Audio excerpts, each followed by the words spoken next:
Hello, good morning, नमस्कार, जय हिंद साथियों। मैं इसबनी गंगवार स्वागत करता हूं आपका आपके अपने YouTube channel DK career classes में। तो साथियों, जैसा कि आप देख रहे हैं सामने कितना प्यारा दृश्य है। सुबह का सूरज की किरण निकल रही है और सुबह का बीच का किनारा है, नदी का किनारा है। तो आज का मोटिवेशनल कोड है कि ढलना तो एक दिन सबको है, चाहे वो सूरज हो चाहे इंसान, मगर हौसला सूरज से सीखो जो हर शाम ढल के भी अगली सुबह नई उम्मीद के साथ निकलता है। यानी कि बेटा देखो, एक दिन सबका अंत होना है, सबको एक दिन ढलना है, चाहे वो सूरज हो चाहे इंसान। मगर कभी भी हमें हार नहीं माननी चाहिए। हौसला हमें अपना सूरज की तरह हमेशा रखना चाहिए जो हर शाम को ढलता है लेकिन अगली सुबह फिर एक नई उम्मीद के साथ निकलता है। यानी कि हमें निराश नहीं होना है। अभी कुछ दिन की परेशानी अगर चल रही है तब भी हमें निराश नहीं होना, हमेशा एनर्जेटिक रहना है और नई उम्मीद के साथ हमेशा हमको तैयारी करते रहना है। और एक दिन हमारी ज़िंदगी में नई सुबह आएगी और नई उम्मीद की किरण जागेगी। तो इसी के साथ हम लोग अपने क्लास को आगे कंटिन्यू करते हैं। Welcome to DK career class. देखिए कितना प्यारा दृश्य है, ठीक है। तो आज की क्लास कंटिन्यू करते हैं। जैसा कि आप लोग जानते हैं, हम लोग पढ़ रहे हैं अभी स्थानीय स्वशासन। तो स्थानीय स्वशासन का एक क्लास हो गया था, उसका आज सेकंड क्लास लेकर आया हूँ मैं। तो इसमें वैसे तो आप लोग पहले मैंने जब आपके लिए स्टार्टिंग में छठा सातवां क्लास पढ़ाया होगा तब आप ये चीज़ें वैसे पढ़ चुके हो थोड़ी सी, लेकिन उसके बावजूद यहाँ पे थोड़ा सा डिटेल में हम लोग पढ़ रहे हैं। आप लोग को मैंने पढ़ाया था त्रिस्तरीय पंचायती राज व्यवस्था, तो उसी में मैंने आपके लिए सारी क्षमतियाँ पढ़ाई थी, तो वही चीज़ें आज हम दोबारा पढ़ रहे हैं। मैंने आपको बताया था कि त्रिस्तरीय जो पंचायती राज व्यवस्था है, ये भारत में पंचायती राज व्यवस्था का जो प्रावधान आया था वो भाग 4 और भाग 9 में दिया गया है हमारे संविधान में। अनुच्छेद 40 और अनुच्छेद 243 से 243 ओ में दिया गया है। कुल 16 अनुच्छेद हैं इसमें, ये मैंने आपको बताया था, ठीक है। और पंचायती राज व्यवस्था के बारे में मैंने आपको ये बताया था कि ये ब्रिटिश काल में इसका शुरुआत हुई थी। और मैंने आपको बताया था कि लॉर्ड कॉर्नवालिस 1793 में लाए थे एक कॉर्नवालिस कोड, ठीक है। और स्थानीय प्रशासन के जन्मदाता मैंने आपको बताया था कि लॉर्ड रिपन है 1882 में। तो ये सब चीज़ें मैं आपको बता चुका था। फिर मैंने आपको बताया था स्वतंत्र भारत में पंचायती व्यवस्था की बहुत सारा इतिहास बताया था। उसमें मैंने आपको बताया था कि बलवंत राय मेहता समिति आई थी 1957 में, ठीक है। उसके बाद आपकी बहुत सारी और भी समितियाँ आई थी और आपको मैंने बताया था। इसके अलावा अशोक मेहता समिति बताई थी, डॉक्टर एल एम सिंघवी बताई थी, डॉक्टर बी के राव समिति बताई थी। तो ये सारी समितियाँ हम लोग आज फिर से पढ़ेंगे, ठीक है। तो सबसे पहले अगर हम लोग बात करते हैं, बलवंत राय मेहता समिति भी इस पीडीएफ में होनी चाहिए, लेकिन इसमें है क्यों नहीं भैया, ये तो गड़बड़ हो गया। लेकिन बलवंत राय मेहता समिति तो इम्पोर्टेंट है बहुत ज़्यादा, लेकिन इसमें हम लोग शायद क्या कल पढ़ ली बलवंत राय मेहता समिति? नहीं नहीं, अभी हम लोगों ने बलवंत राय मेहता समिति तो पढ़ी नहीं है। चलो कोई बात नहीं, जो इसमें दिया हम लोग पहले उसको पढ़ते हैं, ठीक है। कोई दिक्कत नहीं, कंटिन्यू करते हैं क्लास को। कल वाले क्लास में मैंने आपके लिए बलवंत राय मेहता समिति के बारे में थोड़ा सा बता दिया था। जैसा कि मैंने बताया था कि बलवंत राय मेहता समिति 1957 में गठित हुई थी, ठीक है। और इसमें त्रिस्तरीय पंचायती राज व्यवस्था की बात की गई थी। वो त्रिस्तरीय पंचायती राज व्यवस्था कौन कौन सी थी? तो उसमें एक इन्होंने सबसे नीचे ग्राम सभा की बात की थी, उसके ऊपर पंचायत समिति की बात की थी और उसके ऊपर जिला पंचायत की बात की थी। तो ये 3 बातें की गई थी बलवंत राय मेहता समिति में। तो उन्होंने कहा था ये बातें बलवंत राय मेहता जी की अपनी समिति की सिफारिश में। तो 12 जनवरी 1958 को राष्ट्रीय विकास परिषद ने इस सबको मंजूरी दे दी। और मैंने बताया सबसे पहले प्रायोगिक तौर पे ये आंध्र प्रदेश में चालू की गई और वहाँ पे सफल रही। उसके बाद 2 अक्टूबर 1959 में राजस्थान के नागौर जिले के बगडेरी गांव से शुरुआत हुई थी किसकी? त्रिस्तरीय पंचायती राज व्यवस्था की, ठीक है। फिर मैंने आपको बताया था कि आंध्र प्रदेश में 11 अक्टूबर 1959 में लागू हो गई थी। तो बलवंत राय मेहता समिति के बारे में हम लोगों ने कल पढ़ लिया था, ठीक है। और कुछ जानना चाहेंगे उसके बारे में तो कमेंट में बता दीजिएगा। वैसे हमने ज़्यादातर चीज़ें कल पढ़ ली थी, ठीक है। 1957 वाली जो बलवंत राय मेहता समिति थी उसके बारे में कल हमने पढ़ लिया था। इसकी रिपोर्ट भी 1957 में प्रस्तुत हो गई थी। और एक बात और आपको बता दें कि जो बलवंत राय मेहता हैं इनको ही पंचायती राज व्यवस्था का शिल्पकार या वास्तुकार कहते हैं, ठीक है। इतनी बात आप याद रखना और अगले की आज क्लास हम लोग बढ़ाते हैं, ठीक है। और आपको शायद जानकारी ना हो तो मैं बता दूं कि अगर संपूर्ण भारत में बात करें तो पूरे वर्तमान भारत में 2.51 लाख पंचायतें हैं, ग्राम पंचायतें 2.39 लाख हैं, ब्लॉक पंचायतें 6,904 हैं और जिला पंचायतें 589 हैं, 589, ठीक है। और आपको पता है भारत में पंचायती राज की स्थापना 24 अप्रैल 1952 से मानी जाती 92 से मानी जाती है। इसीलिए हम लोग 24 अप्रैल को पंचायती राज दिवस मनाते हैं। ये मैं अभी आपको आगे बताऊँगा, ठीक है। तो बेटा ये सारी चीज़ हम लोग कल पढ़ चुके हैं और पहले भी मैं आपके लिए चीज़ें सारी पढ़ा चुका हूँ। शायद मैं आपके लिए क्लास 5 या क्लास 6 में ये चीज़ें मैं सबको पढ़ा चुका हूँ, ठीक है। कोई बात नहीं, हम लोग अपने क्लास को आगे कंटिन्यू करते हैं। बात करते हैं अशोक मेहता समिति की। तो अशोक मेहता जो समिति है ये पंचायती राज समिति के बाद आई थी, बलवंत राय मेहता समिति के बाद 1977 में आई थी। तो बेटा ये एक 13 सदस्यीय समिति थी। इसमें था क्या, इसमें त्रिस्तरीय पंचायत मॉडल के स्थान पर 2 स्तरीय पंचायती राज मॉडल के अपनाने की बात कही गई। जो आपकी अशोक मेहता समिति आई इसमें इन्होंने 2 स्तरीय मॉडल को अपनाने की बात कही, ठीक है। तो 2 स्तरीय वो कौन कौन से मॉडल हैं, वो इनका मंडल समिति और जिला पंचायत समिति। थोड़ा सा देखो इसमें अंतर करते हैं। ये आपका BR मेहता समिति है, वही बलवंत राय मेहता समिति वाली, और ये है हमारी अशोक मेहता वाली। ये है BR मेहता और ये है हमारे अशोक मेहता। अशोक मेहता भी हम पढ़ रहे हैं। तो BR मेहता ने त्रिस्तरीय पंचायती राज व्यवस्था की बात करी। सबसे नीचे ग्राम पंचायत हो, उसके ऊपर पंचायत समिति हो या क्षेत्र पंचायत जिसे कहते हैं, उसके ऊपर जिला पंचायत हो। तो ये बात कही थी आपकी बलवंत राय मेहता समिति ने। लेकिन अशोक मेहता जो आए, इन्होंने कहा कि जो आपकी होना चाहिए त्रिस्तरीय पंचायती राज मॉडल के स्थान पर इन्होंने कहा कि 2 स्तरीय पंचायती राज मॉडल होना चाहिए। तो इन्होंने सबसे नीचे बात करी मंडल समिति की और उसके ऊपर बात करी इन्होंने जिला पंचायत समिति की। इन्होंने क्या करा, ग्राम पंचायत और पंचायत समिति इन दोनों के बीच एक यूनिट निकाल दी, मंडल समिति। मंडल समिति में उन्होंने बताया कि ऐसी जगह जहाँ पे 10 से 15,000 या 20,000 तक आबादी हो या जनसंख्या हो, तो ऐसी जगह को मंडल कहेंगे, एक मंडल समिति कहेंगे। जिला से छोटी इकाई होती थी ये, तो इन्होंने कहा मंडल समिति और जिला पंचायत समिति। इसके आधार पर इन्होंने 2 स्तरीय पंचायती राज मॉडल अपनाने की बात कही, ठीक है। और इन्होंने क्या कहा, इनके पॉइंट और जान लेते हैं। इन्होंने कहा कि राजनीतिक दलों को पार्टिसिपेट करना चाहिए, वह अपने अपने चुनाव चिन्हों के आधार पर प्रतिनिधियों को खड़ा कर सकते हैं। तो इन्होंने कहा था कि वह अपने अपने चुनाव चिन्हों के आधार पर प्रतिनिधियों को खड़ा कर सकते हैं। यानी जो राजनीतिक पार्टियां हैं जैसे हमारी BJP, कांग्रेस, सपा, ये लोग क्या करें, पार्टिसिपेट कर सकते हैं और वह अपने अपने चुनाव चिन्हों के आधार पर प्रतिनिधियों को खड़ा कर सकते हैं। ये बात कही थी अशोक मेहता समिति ने सिफारिश में अपनी।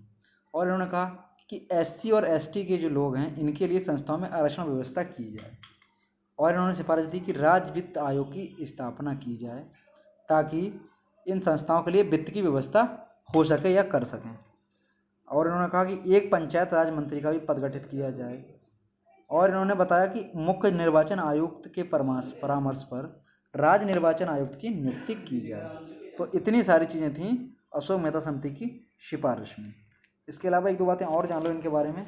आपको पता होना चाहिए कि 1977 में तो आई थी ये रिपोर्ट, ये आई थी पंचायत राज समिति अशोक मेहता वाली जो बनी थी समिति, लेकिन इसने जो अपनी रिपोर्ट प्रस्तुत करी वो 1978 में प्रस्तुत करी, ठीक है। ये आप जान लेना। और इन्होंने 2 जगह बांटा या 2 स्तरीय पंचायत व्यवस्था की बात की, एक मंडल समिति, एक जिला पंचायत समिति। ये चीज़ इंपॉर्टेंट है, इतना याद रखना। मंडल समिति इन्होंने कहा था कि 15 से 20,000 की जनसंख्या पर एक मंडल पंचायत का गठन होना चाहिए। और इसके अलावा इन्होंने कहा बाकी जिला समिति या जिला परिषद तो आप जानते हैं, ठीक है। तो ये बात हो गई इनकी अशोक मेहता समिति की। अब इसके आगे बढ़ते हैं। इनके बाद जो तीसरे व्यक्ति आए, डॉक्टर BKB राव समिति, जो कि 1985 में आई। कुछ जगह BKB राव लिखा है, कुछ जगह GKB राव लिखा है, तो ये ठीक है, ठीक है, दोनों ठीक हैं। अगर नाम की इनके फुल फॉर्म की बात करें तो इनका नाम भी बहुत लंबा है, जो है बिजेंद्र कस्तूरी रंगा, बिजेंद्र कस्तूरी रंगा वरदराजा राव, ये इनका पूरा नाम था। नाम भी बड़ा अजीबोगरीब था। तो ये प्रोफेसर भी थे, ये डॉक्टर भी थे, तो ये इनका नाम है। तो इनकी जो समिति आई थी 1985 में आई थी। तो इनके बारे में थोड़ा जान लेते हैं। इन्होंने क्या कहा था, इनकी रिपोर्ट 1985 में समिति बनी और रिपोर्ट इनकी 1986 में आई। तो इन्होंने क्या कहा, इन्होंने कहा कि जो समिति होनी चाहिए या जो मॉडल होना चाहिए, इन्होंने कहा 4 स्तरीय होना चाहिए, ठीक है। 4 स्तरीय पंचायती राज मॉडल की इन्होंने बात करी। तो देखते हैं, योजना आयोग के परामर्श पर इस समिति का गठन होता है 4 स्तरीय पंचायती राज मॉडल। योजना आयोग ने जब परामर्श किया तो इस समिति का गठन हुआ और इसने कहा कि 4 स्तरीय पंचायती राज मॉडल होना चाहिए। तो इसके वो 4 स्तर देख लेते हैं। देखिए, सबसे नीचे इन्होंने बताया कि ग्राम पंचायत होनी चाहिए, उसके बाद मंडल पंचायत, उसके ऊपर जिला पंचायत और उसके ऊपर आपका राज्य विकास परिषद। तो इन्होंने गांव से लेकर राज्य तक के लेवल की पूरी बात कर दी है, ठीक है, अपने उसमें। ठीक है, फिर इन्होंने अच्छा किया, तो इन्होंने और इसमें क्या क्या बात की, इन्होंने बताया इसमें कि वित्त आयोग का गठन किया जाए, वित्त आयोग का गठन किया जाए, SC ST और महिलाओं को अलग से आरक्षण दिया जाए, और उन्होंने कहा पंचायतों का कार्यकाल 5 वर्ष का हो। तो ये सिफारिशें सारी थी डॉक्टर PKV राव समिति की, ठीक है। ये देखो इनका पूरा नाम दिया हुआ है, विजेंद्र कस्तूररंगा वरदराजा राव, ठीक है। तो ये इनका पूरा नाम था, कोई बात नहीं, आगे बढ़ते हैं आगे। फिर इसके बाद आई डॉक्टर LM सिंघवी समिति, जो कि बेटा आपकी आती है 1986 में। इसकी डेट यहाँ पर नहीं लिखी है, लिख लेगा आप लोग। ये 1986 में आई डॉक्टर LM सिंघवी समिति। इसमें क्या बात हुई, इसमें उन्होंने कहा स्थानीय स्वशासन को संवैधानिक दर्जा प्रदान करने के लिए कहा। सबसे पहले स्थानीय स्वशासन को संवैधानिक दर्जा प्राप्त करने की अगर बात की तो डॉक्टर LM सिंघवी समिति ने ही की। इन्होंने कहा स्थानीय स्वशासन जो है इसको संवैधानिक दर्जा मिलना चाहिए। देखो ये लिखा है, स्थानीय स्वशासन की मजबूती और सशक्त बनाने के लिए संवैधानिक दर्जा प्रदान करना चाहिए। ये बात इन्होंने कही, ये बहुत ही अच्छी बात इन्होंने कही। इसके अलावा और इसमें कुछ बातें कही गई हैं कि पंचायती राज संस्थाओं का चुनाव गैर दलीय व्यवस्था के आधार पर होना चाहिए। इन्होंने कहा जो पंचायती राज संस्थाओं का चुनाव है इसमें कोई दल नहीं होना चाहिए, कोई पार्टी नहीं होनी चाहिए, नॉर्मल कोई व्यक्ति खड़ा होना चाहिए। ये बढ़िया बात कही इन्होंने।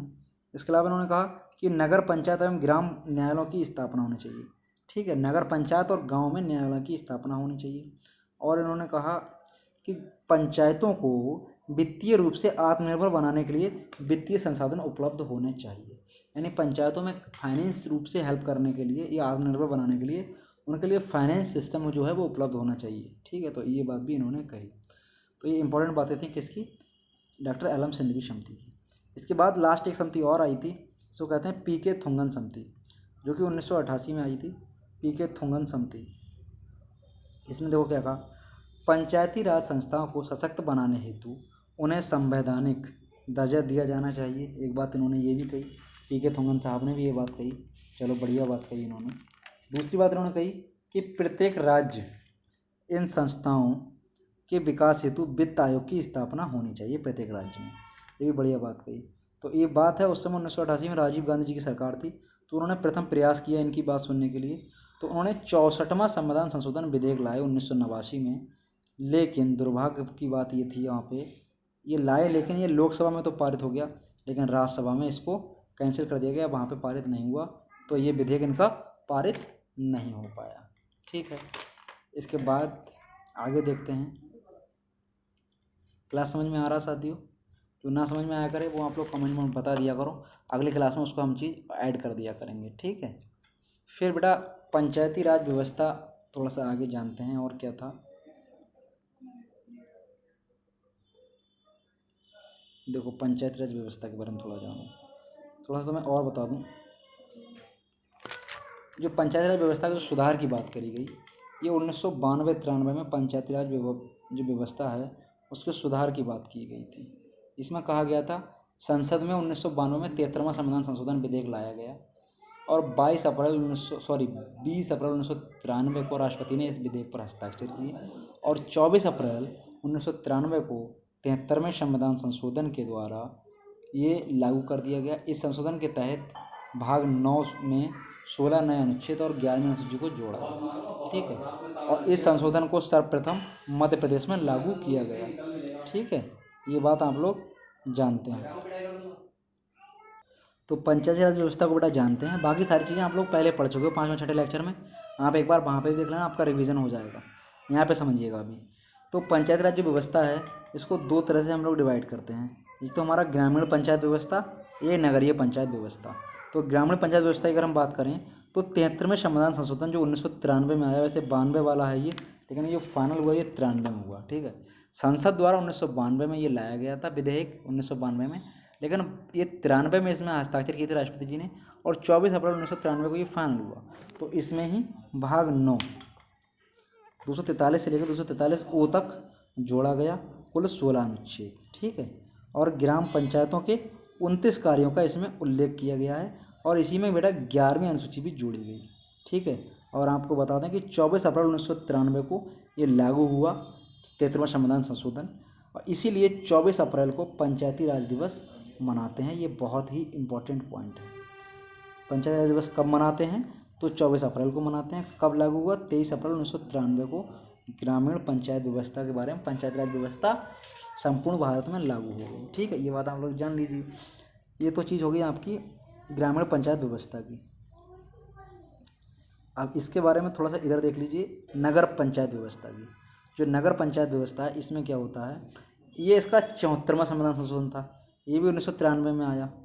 भाग 9 का में इसको जोड़ा गया। भाग 9 का में जोड़ा गया और अनुच्छेद जो इसका 243 पी से लेकर 243 जेड जी तक इसको जोड़ा गया। और नगर पंचायतों के इसमें 18 कार्यों का उल्लेख है और इसमें 12वीं अनुसूची जोड़ी गई। 93 में जोड़ी गई 11वीं अनुसूची और इसमें आपकी 12वीं अनुसूची जोड़ी गई। ठीक है, त्रिस्तरीय पंचायती राज व्यवस्था को स्वीकार किया गया फिर। और त्रिस्तरीय पंचायती राज व्यवस्था देखो क्या क्या है। सबसे नीचे आपका ग्राम पंचायत, पंचायत समिति या क्षेत्र पंचायत और जिला पंचायत। तो ये 3 चीज़ें आती हैं आपकी त्रिस्तरीय पंचायती राज व्यवस्था में।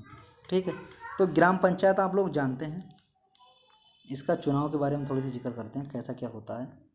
ग्राम पंचायत में आप लोग जानते हैं क्या होता है इसके चुनाव में। इसका चुनाव जो होता है ग्राम पंचायत का, ये प्रत्यक्ष चुनाव होता है। इसमें एक अध्यक्ष होता है और बाकी सदस्य होते हैं। तो दोनों का चुनाव प्रत्यक्ष होता है। अध्यक्ष का भी चुनाव प्रत्यक्ष होता है और सदस्यों का चुनाव भी प्रत्यक्ष होता है। यानी डायरेक्ट जनता वोट डालती है और सदस्यों को और ग्राम पंचायत के अध्यक्ष को जनता ही चुनती है। तो जो ग्राम पंचायत का अध्यक्ष होता है उसको प्रधान कहते हैं और सदस्य जो होते हैं उनको तो वार्ड मेंबर कहते हैं। ठीक है, ये बात आप लोग जानते हैं। इसके अलावा अगर बात करें पंचायत समिति की या क्षेत्र पंचायत की, तो ये कौन होते हैं? ये आपके वही होते हैं BDC, ब्लॉक डेवलपमेंट जो कमेटी बनती है, या क्षेत्र पंचायत सदस्य बनते हैं या काउंसिल जो बनती है। तो वो क्या होते हैं, इनका भी चुनाव प्रत्यक्ष होता है। इसमें भी देखो BDC के जो होते हैं पंचायत समिति, इसमें एक अध्यक्ष होता है और बाकी सदस्य होते हैं पूरे ब्लॉक के। तो सदस्य तो बेटा डायरेक्ट चुनाव होता है, इनका प्रत्यक्ष चुनाव होता है, इनको जनता चुनती है। और जो अध्यक्ष होता है इसका अप्रत्यक्ष चुनाव होता है, इसको जनता नहीं चुनती, इसको जनता के प्रतिनिधि चुनते हैं। इसको बोर्ड कौन करते हैं? इसको BDC मेंबर बोर्ड करते हैं। ठीक है, तो जो अध्यक्ष बनता है उसको कहते हैं प्रमुख को ब्लॉक प्रमुख। ठीक है, इसके ऊपर संस्था होती है वो होती है जिला पंचायत। इसमें भी अध्यक्ष होते हैं और सदस्य होते हैं। तो इसके जो सदस्य होते हैं वो तो प्रत्यक्ष उनका चुनाव होता है, लेकिन जो हमारे इसका अध्यक्ष बनता है जिला पंचायत अध्यक्ष जिसे कहते हैं, उसका चुनाव अप्रत्यक्ष होता है। इसको बोर्ड कौन करता है? इसको जिला पंचायत सदस्य बोर्ड करते हैं। ये चीज़ आपको शायद समझ में आ गई होगी, आशा करते हैं। आगे बढ़ाते हैं क्लास को कि जिन राज्यों में 20 लाख से कम जनसंख्या है वहाँ क्षेत्र पंचायत या पंचायत समिति की स्थापना नहीं की जाएगी। यानी ऐसे राज्य जहाँ पे 20 लाख से कम जनसंख्या है, इस चीज़ को ध्यान रखना। 20 लाख, हमारे यहाँ तो जिलों की संख्या यूपी में 20-20 लाख है। तो ऐसे राज्य जहाँ पे 20 लाख से कम जनसंख्या, वहाँ पे क्षेत्र पंचायत या पंचायत समिति की स्थापना नहीं की जाएगी। यानी वहाँ पे BDC मेंबर नहीं चुने जाएंगे, वहाँ पे ब्लॉक प्रमुख नहीं चुना जाएगा। ठीक है, तो वहाँ पे क्या होगा, 2 स्तरीय पंचायती राज व्यवस्था होगी उन राज्यों में। 2 स्तरीय कौन कौन सी होगी? एक तो आपका ग्राम पंचायत होगी और फिर जिला पंचायत होगी। ठीक है, ये बात आप लोग याद रखना। जहाँ पे 20 लाख से कम जनसंख्या होगी वहाँ पे 2 स्तरीय ही पंचायती राज व्यवस्था लागू होगी। ठीक है, आगे बढ़ते हैं। पश्चिम बंगाल के बारे में एक रोचक तथ्य है कि पश्चिम बंगाल एकमात्र ऐसा राज्य है हमारे भारत का जहाँ पर 4 स्तरीय पंचायती राज व्यवस्था है। अब वो 4 स्तर कौन कौन से हैं? सबसे छोटा वहाँ पे ग्राम पंचायत है, उससे ऊपर अंचल परिषद है, उससे ऊपर आंचलिक परिषद है और उससे ऊपर जिला पंचायत है। तो ये बेटा 4 स्तरीय वहाँ पे है, ग्राम पंचायत, अंचल परिषद, आंचलिक परिषद और जिला पंचायत। ये कहाँ है? भारत का एकमात्र राज्य पश्चिम बंगाल, जहाँ पर 4 स्तरीय पंचायती राज व्यवस्था है लागू। ठीक है, अगले देखते हैं। नगर पंचायत जो होती है बेटा, हम लोग बनाते हैं जो नगर पंचायत, ये हेडिंग डाल लीजिए आप लोग, नगर पंचायत। तो नगर पंचायत बनाते कैसे हैं? पहले नगर पंचायत नहीं होती, पहले स्टार्टिंग में कोई गांव होता है, फिर गांव धीरे धीरे डेवलप होता है, फिर धीरे धीरे वो बड़ा होता है, फिर धीरे धीरे वो कस्बों का रूप ले लेता है। जैसे आप जानते हैं ज़्यादातर हमारा भारत, आप लोग जानते हैं, कृषि प्रधान देश है। तो पहले हमारा सब कुछ कृषि पर डिपेंड था, तो पहले गाँव में कृषि होती थी, अभी भी होती है कृषि। तो फिर जब जो गांव बड़े हो जाते हैं, थोड़ा डेवलप हो जाते हैं, कृषि अभी वहाँ होती है, लेकिन धीरे धीरे वो नगरों का रूप लेते हैं, कस्बों का रूप ले लेते हैं, तो वही हो जाते हैं हमारे नगर पंचायत। नगर पंचायत बेटा देखो 3 तरह के होते हैं हमारे। एक तो नगर पंचायत, उसके ऊपर नगर पालिका और फिर नगर निगम। तो ये बांटे किस हिसाब से जाते हैं हमारे? तो ये बांटे जाते हैं हमारे जनसंख्या के आधार पर। ठीक है, अगर बात करें नगर निगम यूपी में कितने हैं, तो बेटा 17 नगर निगम यूपी में हैं। और 17वां नगर निगम की बात करें, जो सबसे नया नगर निगम है हमारे यूपी का, तो वो आपका शाहजहाँपुर है। ये बात आप कहीं लिख लेना कि उत्तर प्रदेश में कितने नगर निगम हैं, तो 17 नगर निगम हैं। 17वां नगर निगम जो है वो हमारा शाहजहाँपुर है। मंडल की बात करें तो कितने मंडल हैं, तो 18 मंडल हैं। ठीक है, ये ध्यान रखना। यहाँ पे कन्फ्यूजन रहता है बच्चा नगर निगम और मंडल में, ठीक है, लेकिन आपको मैं बता रहा हूँ नगर निगम 17 है, 17वां शाहजहाँपुर है और मंडल हमारे यहाँ 18 हैं। ठीक है, तो देखो बेटा ये 3 चीज़ें होती हैं नगर पंचायत में। ये बात आप लोग जान लो, नगर पंचायत 3 तरह की होती है। सबसे जो छोटे होते हैं नगर पंचायत, ये कस्बे होते हैं या छोटे शहर होते हैं जिनमें बहुत कम जनसंख्या होती है। ठीक है, इसमें होता क्या है, बहुत कम जनसंख्या होती है और इनका विकास धीरे धीरे होता है नगरों के रूप में। विकास नगरों के रूप में अब इनका हो गया है, तो ये हो जाती है हमारी नगर पंचायत। इनमें एक अध्यक्ष चुना जाता है। ठीक है, नगर पंचायत अध्यक्ष, इसको अध्यक्षी कहते हैं। इसके ऊपर होती है नगर पालिका। यहाँ पे होता क्या, जहाँ पे 3 लाख या उससे अधिक जनसंख्या वाले जो स्थान होते हैं, उससे अधिक जनसंख्या वाले जो नगर होते हैं, वहाँ पे नगर पालिका चुनी जाती है। जो नगर पंचायत हमारी वहाँ पे होगी वो नगर पालिका वाली होगी। और वहाँ पे कौन बनता है, मेयर बनता है, मेयर, जिसको हम लोग अपने लोकल लैंग्वेज में चेयरमैन कहते हैं। मेयर को कहते हैं चेयरमैन, कि साहब वहाँ पे चेयरमैन चुन गया तो वो नगर पालिका में चुने जाते हैं। और उससे बड़ा होता है नगर निगम, जहाँ पे 10 लाख या 10 लाख से अधिक जनसंख्या वाले नगरों की जो संख्या है, जहाँ पे 10 लाख या उससे अधिक जनसंख्या है, ऐसे नगरों में नगर निगम का चुनाव होता है, जहाँ पे नगर निगम चुने जाते हैं। ठीक है, तो नगर निगम का जो अध्यक्ष होता है उसको हम लोग कहते हैं महापौर। ठीक है, जैसे हमारा बरेली है, नगर निगम है, वहाँ पे महापौर चुना जाता है। ठीक है, नवाबगंज हमारी तहसील नगर पालिका है, यहाँ पे हमारा नगर पालिका अध्यक्ष या फिर मेयर चुना जाता है। ठीक है, उसके नीचे नगर पंचायत होती है, वहाँ पे अध्यक्ष चुना जाता है। तो ये सारी चीज़ें आप लोग जान के, इसमें होता क्या है, इसमें बेटा इन सब में, चाहे नगर पंचायत हो, चाहे नगर पालिका हो, चाहे नगर निगम हो, इन सब का एक एक अध्यक्ष होता है। तो एक एक अध्यक्ष जो होता है, तो जो नगर पंचायत का अध्यक्ष होता है उसको अध्यक्ष ही कहते हैं। जो नगर पालिका का अध्यक्ष होता है उसको मेयर कहते हैं, चेयरमैन कहते हैं। जो नगर निगम का अध्यक्ष होता है उसको महापौर कहते हैं। ठीक है, तो इन सब अध्यक्षों के नीचे एक वार्ड में बटा होते हैं, ये वार्ड में एरिया बटा होता है, तो वार्ड समिति होती है। और वार्ड समिति किससे बनती है, जैसे सदस्यों से बनती है, सदस्यों से। सदस्यों को आप सुने होंगे सभासद, कि वार्ड नंबर 2 से वो सभासद हैं, वार्ड नंबर 3 से वो सभासद हैं। तो ये जो सदस्य होते हैं इनको सबको हम लोग सभासद कहते हैं। तो जो सभासद होते हैं इनका इलेक्शन जो होता है, इनका जनता जो होती है ये प्रत्यक्ष रूप से इनका निर्वाचन करती है। चाहे अध्यक्ष हो, चाहे वार्ड समिति के सदस्य हो, इन सबका जो निर्वाचन होता है वो जनता प्रत्यक्ष रूप से करती है। इनका वोट जो है वो जनता डालती है। ठीक है, ये बात आपको जानना जरूरी है कि नगर जो पंचायत है, नगर पंचायत के जो इलेक्शन होते हैं उनका वोटिंग कौन करता है, तो इसकी जनता जो है वो प्रत्यक्ष रूप से इनका निर्वाचन करती है। चाहे वो नगर पंचायत में अध्यक्ष चुनना हो, चाहे नगर पालिका में मेयर चुनना हो, चाहे नगर निगम में महापौर चुनना हो, चाहे उनके सदस्य चुनने हो, चाहे सभासद चुनना हो, इन सब का निर्वाचन जो है वो जनता के द्वारा ही किया जाता है। ठीक है, अगर बात करें थोड़ा सा और, कि जो जिला पंचायत होता है या जो क्षेत्र पंचायत होते हैं, इनके जो अध्यक्ष होते हैं, ये वैसे वही चीज़ है जो मैं अभी आपको बता रहा था, आपको ऊपर मैंने बता दी, फिर भी एक बार देख लीजिए। नियम कानून बनाने का जो अधिकार होता है वो पंचायत समिति को, जिला पंचायत समिति को होता है। थोड़ा सा, नियम या कानून बनाने का अधिकार राज्य के विधानमंडल को है, इन लोग को नहीं है। जो हमारा राज्य विधानमंडल है, जहाँ पे हमारे सारे विधायक बैठते हैं, ठीक है, तो उनको नियम या कानून बनाने का अधिकार है, राज्य विधानमंडल को। ठीक है, अभी जैसे एमएलसी का चुनाव हुआ, ये लोग चुन के जाएंगे, ये भी वहाँ बैठेंगे, तो इन लोग को नियम या कानून बनाने का अधिकार है। ठीक है, तो देखो होता क्या है, जिला पंचायत और जो पंचायत समिति होती है या जो क्षेत्र पंचायत होती है, इनमें भी एक अध्यक्ष होता है और एक सदस्य होते हैं बहुत सारे। तो अध्यक्ष का चुनाव अप्रत्यक्ष रूप से होता है, लेकिन सदस्यों का चुनाव जनता के द्वारा होता है। जो सदस्य होते हैं जिला पंचायत सदस्य, वही जिला पंचायत अध्यक्ष का चुनाव करते हैं और वही वोट डालते हैं, तो वही जिला पंचायत अध्यक्ष बनता है। इसी प्रकार जो पंचायत समिति होती है, हमारी क्षेत्र पंचायत होती है, या जिससे ब्लॉक प्रमुख बनते हैं, तो इसके सदस्य होते हैं, हर गाँव से एक बनता है, और एक आता है अध्यक्ष होता है, इसको हम लोग ब्लॉक प्रमुख कहते हैं। तो जो सदस्य होता है इसका चुनाव तो जनता द्वारा होता है प्रत्यक्ष रूप से, लेकिन अध्यक्ष का चुनाव जो होता है वो सदस्यों के द्वारा होता है। इसको वोट कौन करते हैं, सदस्य करते हैं। ठीक है, ये बात आप लोग जानते हैं, पीछे भी मैं बता चुका हूँ, और सारे लोग गांव से रिलेटेड हैं, ये सारी चीज़ें जानते हैं। आजकल के बच्चे वैसे भी बहुत ज़्यादा इंटरेस्ट लेते हैं चुनाव वगैरह में या राजनीति में। इसके बाद ग्राम पंचायत जो नीचे होती है, तो ग्राम पंचायत जो है बेटा ये एक कार्यकारी संस्था है या ग्राम सभा होती है। ग्राम सभा जानते हैं आप, ग्राम सभा और ग्राम पंचायत में क्या अंतर है? ग्राम पंचायत संपूर्ण गाँव को कहते हैं और ग्राम सभा वो होती है यानी संपूर्ण गाँव के एक जो वोटर लिस्ट बनती है, उस वोटर लिस्ट में जितने लोगों का नाम है या जो लोग भी वोट देने का अधिकार रखते हैं या जो लोग भी 18 साल प्लस के हैं, जो गांव के नागरिक हैं और जो गांव के मतदाता हैं, उनके द्वारा जो गठित होती है उसको ही ग्राम सभा कहते हैं। ठीक है, तो ग्राम सभा ग्राम पंचायत में ये अंतर है। ग्राम पंचायत में संपूर्ण गांव के लोग आ जाते हैं और ग्राम सभा में सिर्फ वही लोग आएंगे जो कि मतदाता हैं। ठीक है, तो इसका भी बड़ा अध्यक्ष होता है, उसको ग्राम प्रधान कहते हैं, उसके सदस्य होते हैं, इनको वार्ड मेंबर कहते हैं। तो इसके अध्यक्ष और सदस्य दोनों को जनता द्वारा ही प्रत्यक्ष रूप से चुना जाता है। ये देखो लिखा भी है, ग्राम सभा में क्या होता है, एक निर्वाचक नामावली में दर्ज जितने भी लोग होते हैं उनको ग्राम सभा कहते हैं। ठीक है, इतनी बात आपके समझ में आ गई होगी। आगे थोड़ा सा देख लेते हैं।